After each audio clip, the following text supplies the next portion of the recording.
O Supremo Tribunal Federal aprovou hoje um plano de ação para combater a letalidade policial nas operações em favelas do Rio de Janeiro e concluiu o julgamento da ADPF das favelas. Assunto para a repórter Janaína Camelo, chegando ao Jornal Jovem Pan. Quais são as medidas anunciadas pelo Supremo? A Corte alterou a ordem anterior. Janaína, está me ouvindo? Boa noite. Tiago, eu estou te ouvindo. Eu acho que você está me ouvindo também. Exatamente, certinho. Pois é, olha só, Tiago, esse julgamento, finalmente, ele foi concluído depois de muito debate, né? A DPF das favelas, que trata ali sobre a redução da letalidade nas operações nas favelas do Rio de Janeiro, e foi com um consenso entre os 11 ministros. Eles apresentaram um voto conjunto e depois também de uma negociação com o governador Cláudio Castro, do Rio de Janeiro, porque o governador, a gente sabe, ele sempre foi ali, ele sempre defendeu a derrubada de algumas das medidas ali que foram adotadas pela DPF das favelas nos últimos anos. Lembrando que o STF tomou várias medidas, né, nos últimos anos, como, por exemplo, determinou a instalação de câmeras de segurança nos uniformes dos policiais, nas viaturas também, para ser realizadas durante essas operações, limitou o uso de helicópteros nessas operações, exigiu também que o Estado avisasse previamente quando cada operação ia ocorrer. A gente vai ouvir um trechinho do que o presidente do STF, o ministro Luiz Roberto Barroso, disse no início dessa sessão. Esse é um voto na parte dispositiva que tem a adesão unânime dos 11 ministros do Supremo Tribunal Federal, depois de sucessivas reuniões, todos preocupados em atender da melhor forma ao interesse público de conciliar a proteção dos direitos fundamentais da população do Rio de Janeiro e a proteção dos direitos fundamentais das comunidades no Rio de Janeiro. Fizemos um diagnóstico da gravidade da situação, determinamos a apresentação de um plano e de providências e estaremos determinando o monitoramento no cumprimento dessas providências. Pois é, então o STF considerou que o Rio de Janeiro avançou nessas medidas aí para evitar essas mortes nas operações e aí homologou parcialmente, né, esse plano que foi apresentado pelo Rio de Janeiro, determinou novas regras, afastou algumas das medidas que estavam em vigor.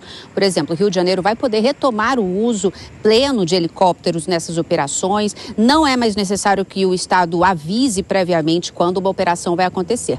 Então, entre essas novas regras de água está, por exemplo, um plano que o Rio de Janeiro vai precisar elaborar e apresentar sobre a recuperação territorial das áreas que são ocupadas por facções criminosas. Determinou também que a Polícia Federal abra 2 inquéritos específicos, um para investigar crimes que tenham repercussão internacional, interestadual, envolvendo organizações criminosas, e um outro inquérito também para investigar relações entre agentes públicos e essas organizações criminosas e milícias. Também determinou aí que essas operações só podem acontecer nas favelas durante o dia, sempre com ambulância e sempre que ocorrer mortes aí, que esse local seja preservado e também avisado imediatamente ao Ministério Público.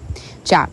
E, Janaína, o Supremo mandou a Polícia Federal investigar atos praticados por organizações criminosas também no Rio de Janeiro, com repercussão no exterior. Agora, quais providências devem ser adotadas pela União nesse caso, Janaína? Pois é, essa é a exigência ali do STF, que haja uma interlocução entre a Polícia da União, que seria, no caso, a Polícia Federal, e as polícias locais do Rio de Janeiro. Vão precisar aí unificar os seus sistemas, por exemplo, na localização de armamentos, por exemplo, e nessas operações aí. O governador Cláudio Castro, depois que ele deixou aqui o plenário do STF, porque ele presenciou esse julgamento hoje, ele também, o prefeito Eduardo Paes, disse que não vê, o governador disse que não vê nenhum problema ali da Polícia do Rio de Janeiro trabalhar em conjunto com a Polícia Federal, inclusive agradeceu aí esse apoio da Polícia Federal em todas essas investigações contra o crime organizado no Rio de Janeiro, se disse satisfeito com essa decisão do STF, mas ele ponderou, ele disse que o uso excessivo da força não parte da Polícia do Rio de Janeiro, mas parte sim de criminosos de criminosos que são fortemente armados, segundo o governador, muito fortemente armados do que a própria Polícia do Rio de Janeiro. Tiago. Pois é, o governador então já respondeu, falou sobre essa aprovação do Supremo. Bom trabalho para você, Janaína. Vou chamar a Deise Ciocari. Ô Deise, é claro que o Supremo se posiciona porque é provocado, né? Alguém provoca o Supremo para tomar alguma decisão desse tipo. Mas em relação à segurança pública, o Supremo fala, olha, é preciso que as forças de segurança voltem a ocupar as favelas ou tomem o espaço que é ocupado pelo crime organizado. Isso adianta? Isso melhora a segurança? Não, Tiago, não melhora a segurança. Essa discussão não melhora a segurança. Essa discussão toda, ela enfrenta desafios muito significativos, né? Então, essa exigência de planos para retomar territórios dominados por organizações criminosas, ela requer não apenas recursos financeiros, mas também uma estratégia integrada que envolva diferentes esferas do governo e da sociedade civil. A gente tem aqui uma disparidade muito forte entre União, estados e municípios, e isso não se resolve assim de uma hora para outra.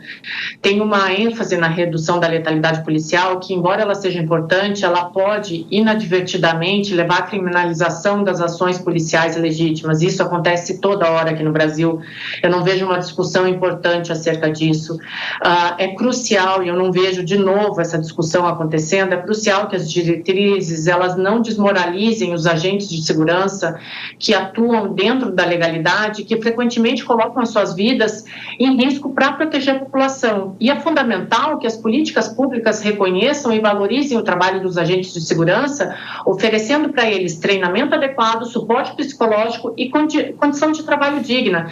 Então, essas discussões, elas são muito superficiais. É necessário que se conduza um equilíbrio entre a implementação de medidas para reduzir a violência e respeito à autonomia operacional das polícias, e que se possa garantir o desempenho das funções de forma eficaz e dentro dos limites da lei. Eu não acredito que essa discussão, que essa aprovação no STF vá resolver o problema de segurança no Rio de Janeiro. Acho que essa é só mais uma discussão para dar uma linha midiática e, no fim, não vai resolver problema nenhum.